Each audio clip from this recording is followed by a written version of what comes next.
Okay, so it's been 3 minutes since I started. So now what I'm gonna do is I'm gonna do about 10 or 15 howling at the moons. That's the second move that I do.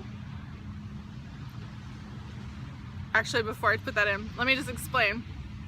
So what I'm gonna do is now target under my neck and kind of just bring your jaw up like you're howling at the moon. Like picture there's a moon up there.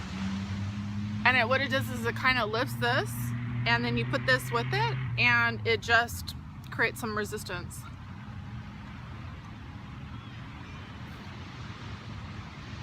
Okay, so okay. It's so embarrassing doing these on camera.